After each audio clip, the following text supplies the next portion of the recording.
हुआ है, क्या 2024 तक होगा? जब एनटीपीसी में 20 गुना रिजल्ट कहा गया है तो 11 गुना क्यों दिया गया? एक ही विद्यार्थी का रिजल्ट 5 पोस्ट के लिए क्यों भरा गया? और तीसरा और आखिरी सवाल, 12वीं के पद के लिए 12वीं के बच्चों के साथ ग्रेजुएशन के बच्चों को उठाया गया, क्या दोनों का स्तर समान है? और नॉर्मलाइजेशन में 15-20 नंबर किस प्रक्रिया के तहत बढ़ाया घटाया जाता है? अगर आप छात्रों के सवाल जवाब दें सर, शायद उन्हें फायदा हो। आपने सारे प्रश्न पूछे, सारे के सारे महत्वपूर्ण प्रश्न हैं। मैं इन सारे प्रश्नों को एक एक करके लेता हूँ। सबसे पहले लेवल 1 में 2 स्टेज एग्जाम क्यों? 1,25,00,000 के आसपास स्टूडेंट्स ने अप्लाई किया है। इतनी बड़ी संख्या में देश भर में अगर रिक्रूटमेंट करना है तो आपको एक लेवल के एग्जाम से, सिंगल एग्जाम से करना बहुत मुश्किल है। फिर भी हम इसको री एग्जामिन करेंगे। इतनी बड़ी संख्या में 1,25,00,000 कैंडिडेट्स अगर हो तो कैसे उनको एक साथ सेम तरीके से सेम लेवल ऑफ हार्डनेस और क्वेश्चन की, ये सब करना अति डिफिकल्ट है। आप सब इस प्रक्रिया से गुजर चुके हो, आप भी समझते होंगे। इसलिए इसके दो, एक प्रीलिम एग्जाम और उसके बाद में एक कंप्यूटर बेस्ड टेस्ट 2 इस तरह से करके किया गया। वो नोटिस में लिखा गया था कि अगर जरूरत पड़ी, अगर परिस्थिति हुई तो उसके 2 लेवल किए जाएंगे। पहला ये। दूसरा, आपका प्रश्न कि 10+2 में ग्रेजुएट्स को कैसे अलाउ करें। देखिए, किसी भी एग्जाम में मिनिमम क्वालिफिकेशन का स्टैंडर्ड होता है, मैक्सिमम क्वालिफिकेशन का नहीं होता है कभी भी। ये कानूनन कॉन्स्टिट्यूशनल व्यवस्था में हम लोग काम कर रहे हैं। कॉन्स्टिट्यूशनल व्यवस्था के हिसाब से हम मिनिमम प्रिस्क्राइब कर सकते हैं, मैक्सिमम प्रिस्क्राइब नहीं कर सकते।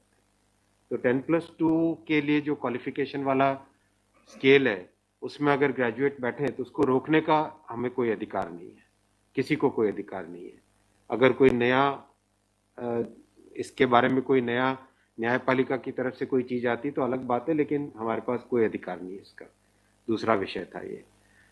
तीसरा विषय आपने रखा समय का। देखिए, शुरू में इसके लिए जो इस एग्जाम को कंडक्ट करने के लिए एप्लीकेशंस आई, दोनों के दोनों एग्जाम्स में 1 करोड़ से ज्यादा एप्लीकेशंस आई।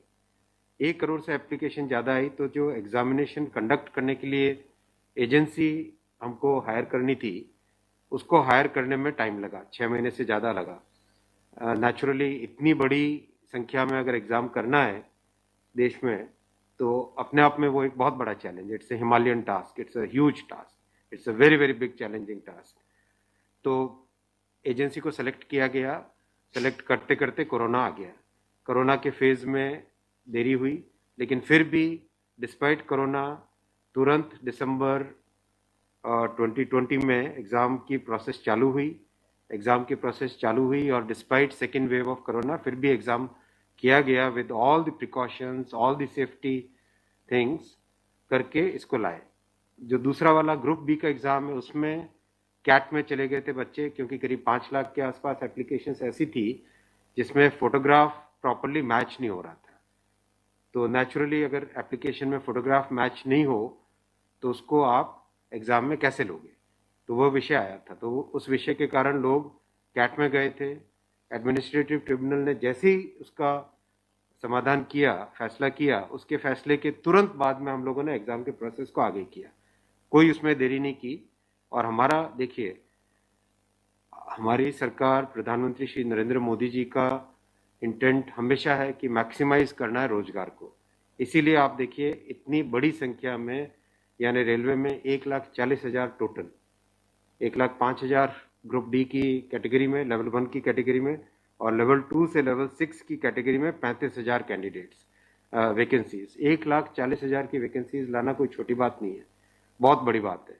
फिर आपका चौथा पॉइंट आप देखिए, ज़्यादा से ज़्यादा कैंडिडेट्स को फर्स्ट स्टेज से सेकंड स्टेज में जाने का मौका मिले, इसके लिए 2015 तक हमेशा प्रिलिमिनरी एग्जाम जो होता था, फर्स्ट स्टेज होता था, उससे 10 गुना लिए जाते थे, केवल 10 गुना लिए जाते थे।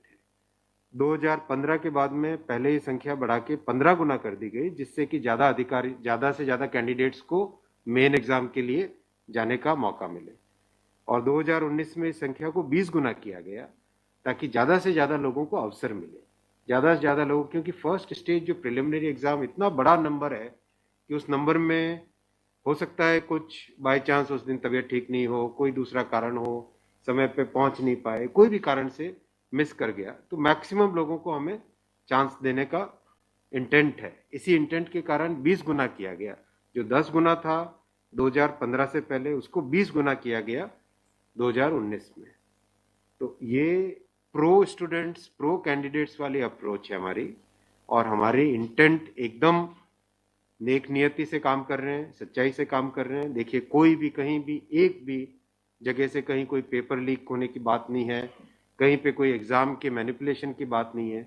जो आज सिर्फ मुद्दा है, मुद्दा सिर्फ इतना है कि शॉर्टलिस्ट कैंडिडेट्स कितने किए जाए, यही मुद्दा है। इस मुद्दे को सॉल्व करेंगे, इसको भी हम बहुत सेंसिटिवली सॉल्व करेंगे। हमारे लिए छात्र हमारे साथी हैं, हमारे भाई हैं, हमारी बहनें जो एग्जाम दे रहे हैं, तो हमारे लिए बहुत इंपॉर्टेंट है। हम इसको बहुत सेंसिटिवली हैंडल करेंगे। तस्वीर और दिखाई पड़ी बच्चों को लाठीचार्ज, कल रात को आपने देखा, अगर तस्वीरें दिखाई हो हॉस्टल में घुस मैं आपको इतना बताना चाहूंगा कि जो लोग किसी भी अपनी खुद की संपत्ति को अगर जलाते हैं, खुद की संपत्ति पे अगर अटैक करते हैं, उसको डिस्ट्रॉय करने की कोशिश करते हैं, तो उसमें जो प्रक्रिया पुलिस की होती है वो होनी, अगर हुई है, मेरी बात आप इसमें स्पष्ट रखिए कि मैं छात्रों को कह रहा हूं कि आपकी संपत्ति है, आप अपनी संपत्ति को जलाने के लिए क्यों बाहर निकले।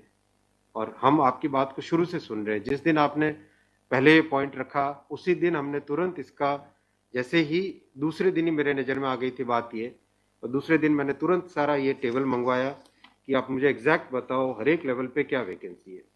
और हर एक लेवल पे एग्जैक्ट, जैसे लेवल 2 पे 5663, उसकी जगह 1,13,000, कितने गुने? 20 गुने।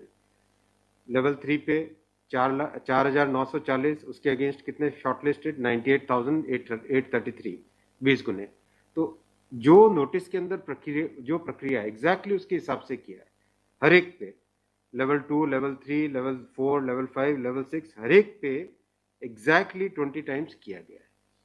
इश्यू वो नहीं, इश्यू डुप्लीकेट, मतलब डुप्लीकेट नहीं, इश्यू यूनिक वाली बात आ गई। अब वो मुद्दा उनका है, क्योंकि इसलिए मुद्दा आ रहा है कि जिन लोगों ने तैयारी कर ली है उनको लगता है कि हमें एक बार और चांस मिल जाए, इसीलिए हम इसको बहुत सेंसिटिवली हैंडल करेंगे।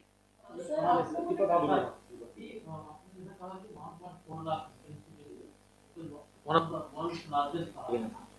As of now, how many recruitment has happened, and by when all these things will be done? Because it was announced. यही तो रिक्रूटमेंट चल रहा है। देखो, इतना मैसिव, मैं आपको पूछूं कि वर्ल्ड का सबसे बड़ा एग्जाम कौन सा है? वर्ल्ड का अगर, या इंडिया का भी अगर बड़े एग्जाम्स देखें, तो बड़े एग्जाम्स में जेई बहुत बड़ा एग्जाम होता है, सिविल सर्विसेज बहुत बड़ा एग्जाम होता है, स्टाफ सिलेक्शन कमीशन का बहुत बड़ा एग्जाम। इन सब एग्जाम्स में एप्लीकेशंस की संख्या होती है 5 से 7 लाख, 8 लाख, 10 लाख। यहाँ 1 करोड़ एप्लीकेशंस हैं। आप ये तो देखिए ना कि कठिन कितना है। 1 करोड़ एप्लीकेशन, 1.25 करोड़ एप्लीकेशन, 1 करोड़ 25 लाख, 1 करोड़ 35 लाख, उसमें समय लगता है। But this is something government was aware in a country where there is so much of unemployment, and there will be vacancy like this. तो इसीलिए तो टाइम तो इतना लगेगा ही। अगर आपको इस एग्जाम को ढंग से करना है, इतना टाइम लगेगा, चाहे कोई करे। और उसके बाद भी आज देखा कि गया से आगजनी की तस्वीरें आ रही हैं। क्या ये कन्वे नहीं हो पा रहा है? कहाँ पर ये लैक ऑफ कम्युनिकेशन आपको लग रहा है, या मैटर पॉलिटिसाइज हो चुका है? नहीं, कुछ लोग इसका गलत फायदा उठा रहे हैं, और मैं उनसे भी निवेदन करूंगा कि छात्रों को भ्रमित न करें, कोई गलत इसका उपयोग न करें। ये छात्रों का मामला है, ये देश का मामला है, इसको हमें सेंसिटिवली हैंडल करना चाहिए, और इसमें हर तरीके से संवेदनशीलता के साथ इस मामले को लेना चाहिए। सर, कुछ छात्रों के ऊपर FIR भी दर्ज की है, कुछ पुलिस के स्टडी में भी अभी के समय में है, ऐसी खबरें आ रही हैं। आप खबरों की जांच करिए। देखो, जो पुलिस की प्रक्रिया है वो अलग चीज है। मैं अभी मुद्दा है, जो उस मुद्दे को कैसे सॉल्व करें उस पर सोचना चाहिए, हमें फॉरवर्ड लुकिंग होना पड़ेगा। जिन राज्यों में हिंसा की खबरें या फिर जो रेल रोकने का जो मूवमेंट चल रहा है, ट्रैक पे स्टूडेंट बैठे हैं, क्या उन राज्यों के मुख्यमंत्री से आपकी बात हुई है, और क्या कुछ आप लोग की संदर्भ में की? बिल्कुल, सब जगह लॉ एंड ऑर्डर स्टेट का जो रोल होता है, राज्यों के मुख्यमंत्रियों ने भी बहुत संवेदनशीलता के साथ काम किया है, और हम भी कॉन्स्टेंटली टच में हैं, कंटिन्यूसली टच में हैं। और जो आज कमेटी की बात भी सबके पास जा चुकी है ऑलरेडी, और मेरे ख्याल से ज़्यादातर जगह से स्टूडेंट्स ने इस विषय को स्वीकार भी किया है। और मैं अभी भी रिक्वेस्ट करूंगा एक बार फिर सारे स्टूडेंट बंधुओं को, छात्रों को, कैंडिडेट्स को कि आप प्लीज़ अपनी ग्रीवेंसेस को, अपने पॉइंट को, अपने कंसर्न को, अपने विषय को, अपने मुद्दे को फॉर्मली रखिए। हम इसको एकदम संवेदनशीलता के साथ टैकल करेंगे।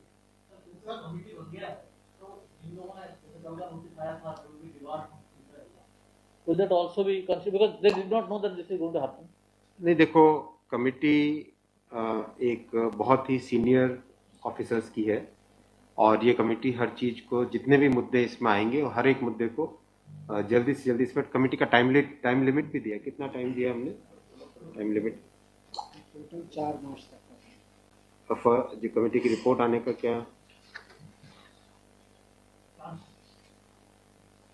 मतलब, जल्दी से जल्दी हमारा एम है कि इस मुद्दे को बिल्कुल भी डिले न करके जल्दी से जल्दी सॉल्व करें।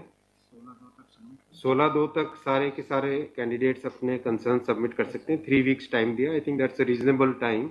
इससे ज़्यादा टाइम देने की ज़रूरत नहीं है। और कमिटी अपना सारे कंसर्न्स को एग्जामिन करके रिकमेंडेशंस देने का टाइम 4 मार्च दिया गया।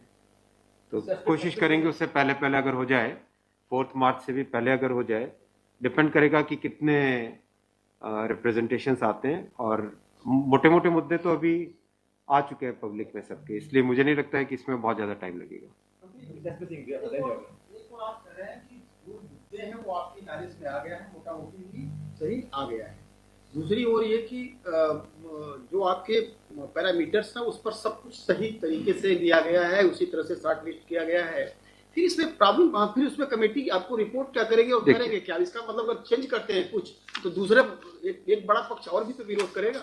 हाँ, ये इसीलिए तो मैं आपको देखो बताऊं ना, एग्जैक्ट किसी भी लेवल पे नोटिस में जो लिखा था कि 20 गुना कैंडिडेट लेंगे, अगर आपके सामने टेबल रखा हुआ है, 5,663 की जगह 1,13,000 यानी 20 गुना।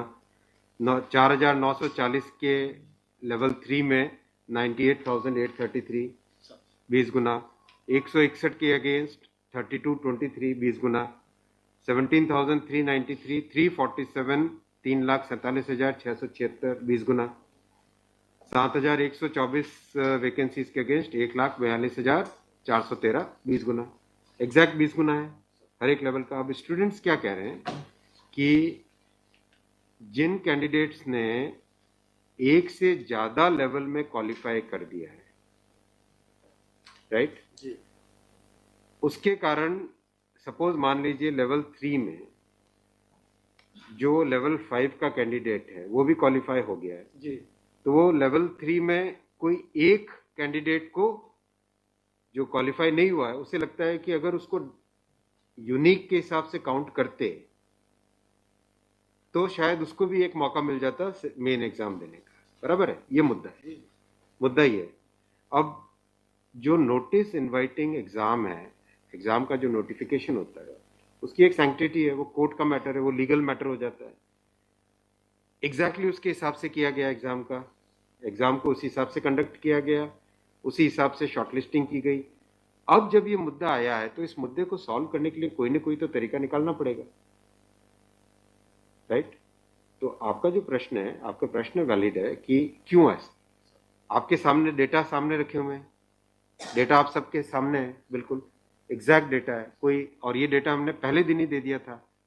जो टर्म कंडीशंस ऑलरेडी जब पब्लिसाइज किया जाता है, कोई पोस्ट होती है तो उसके लिए टर्म कंडीशंस ऑलरेडी पहले से घोषित होता है, उसके आधार पर ही ये सब कुछ किया गया होगा। हाँ बिल्कुल। फिर एक कमेटी या आपको कुछ रास्ता आप नहीं दिख रहा है क्या? ये जो कमेटी रिपोर्ट देगी क्या उसके अगेंस्ट देगी जो आपके टर्म कंडीशंस पहले वाले थे?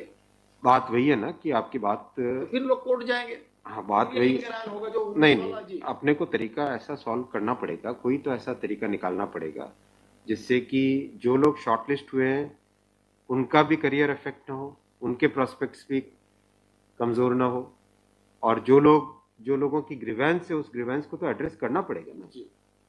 छात्रों का मुद्दा है और लोगों ने अगर ग्रीवेंस रेज की है तो हमारी ड्यूटी है कि उसको हमें एड्रेस तो करना पड़ेगा ना। लेकिन आप देख रहे हैं आपके सामने ये टेबल है, एग्जैक्ट हर एक लेवल पे 20 टाइम्स है एग्जैक्ट। ये आप टेबल आप सब लोग देख लीजिए। और ये हमने जैसे ही शॉर्ट लिस्टिंग हुई, कुछ लोगों ने मुद्दा उठाया, तुरंत मैंने आरआरबीज को क्लियर बोला था कि ये एग्जाम हमारी तरफ से एकदम ट्रांसपेरेंटली होना चाहिए और हर जगह एग्जैक्ट ये सब नंबर्स रखे गए। एक सवाल अगर आपके धन्यवाद। ठीक है, थैंक यू सो मच।